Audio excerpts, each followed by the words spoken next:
3-2 in the quarter-finals here in Frankfurt.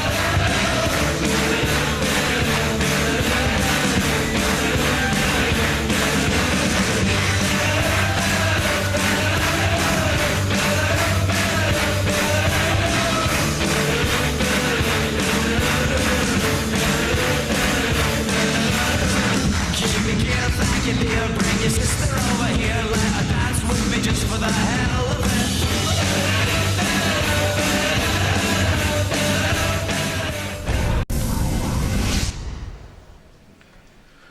Quarter-finals day here in Frankfurt. Tonight the semi-finals and the final. Around about 6 o'clock will Philip Taylor be in the semis. He leads 3-2 here against Mark Walsh. Robert Thornton is waiting in the semi-finals. Thank you, ladies and gentlemen. 6 seconds Phil to throw first. Well, the story of that first half, a few missed doubles by Phil Taylor, has kept his average down to a lowly 101. But Walsh has had a few opportunities. Missed the 81 in the second leg for the bull. Took the 76 out and eventually picked out that double six to go in 3-2 at the break. Well, our remaining quarter-finals, Barney against Lewis. That should be a terrific game. Barneveld in really good touch. And then to follow that, Taban and Manley both chasing a place at the Grand Slam.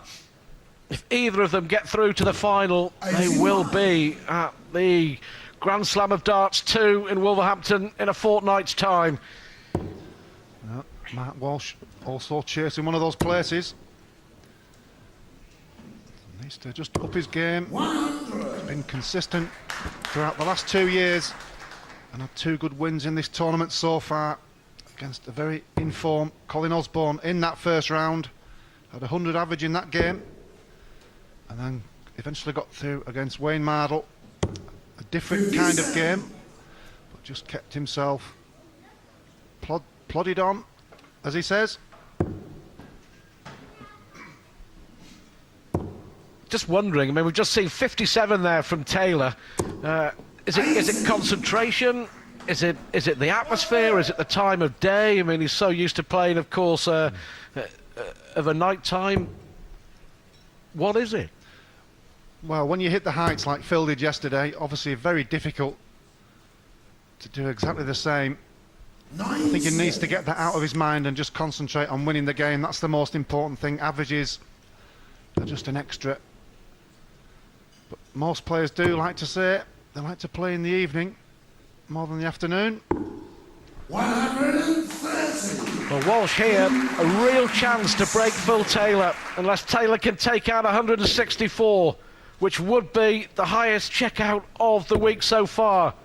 Bullseye for Taylor. This would certainly ignite the power. Well, a great attempt. Always goes the 19s route on 164, but Walsh here for 3 apiece.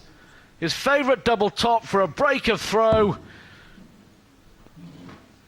What an important dart. And again, Walsh has missed his big chance. And his finishing has been so good over the last month or so.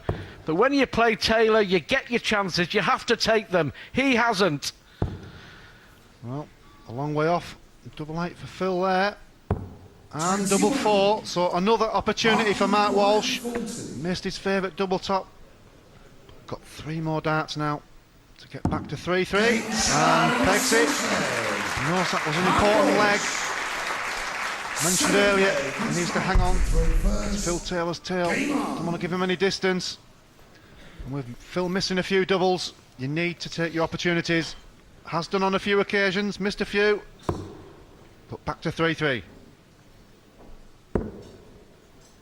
Well, he will be concerned, especially at the fact that he's had 12 darts in a double and has missed 9 of them. And Walsh will grow in confidence. And so he should. Well, now that he is back to 3-3 and throwing first, he needs to let the advantage tell. Just try and dig in on your own throw. Obviously difficult in that first session for both players, missing a few doubles. Now they should be well and truly into the game. Well, Taylor beat Walsh, remember, in that UK Open final, June 2005 at Bolton. And this is Walsh's first appearance in a TV quarter-final since then. So 3.5 years down the track for Walshy. But he's giving Taylor a real scare here.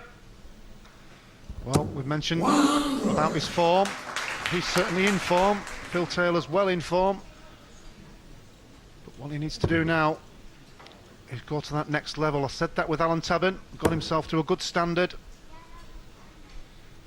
in a quarter-final later on against Peter Manley. These players now need to go into a different gear, look at themselves as contenders into finals or even win.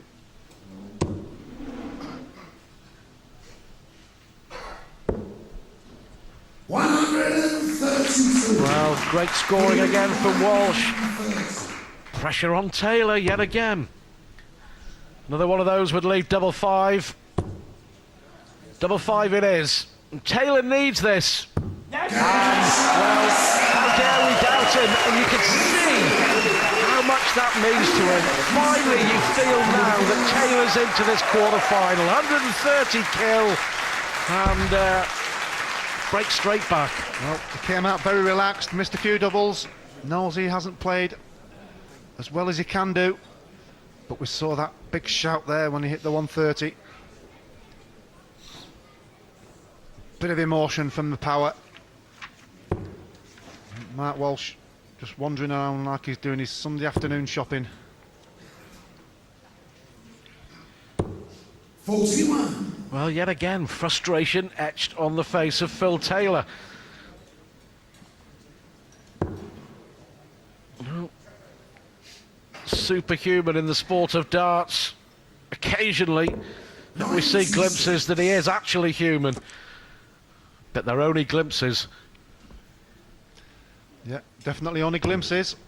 I mentioned earlier on today, he doesn't often have that B game on the stage. And looking to fill it in. And he does. It's his second 180 of the match. Well, could have got another 3 in there, Stuart. Yeah, just the way the use of the barrel, perfection from the power. Walsh is hanging on in there, that's for sure. 101.5 Taylor's average, Walsh around 95. Well, Phil knows as much as anybody else 60. how well Matt Walsh is playing at the moment, despite what's happened in the first 7 legs here.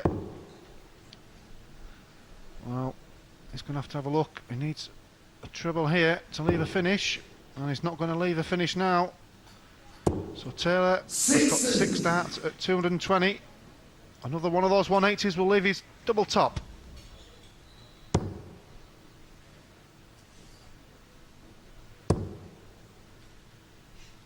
I've got to switch, I think, Taylor. 130.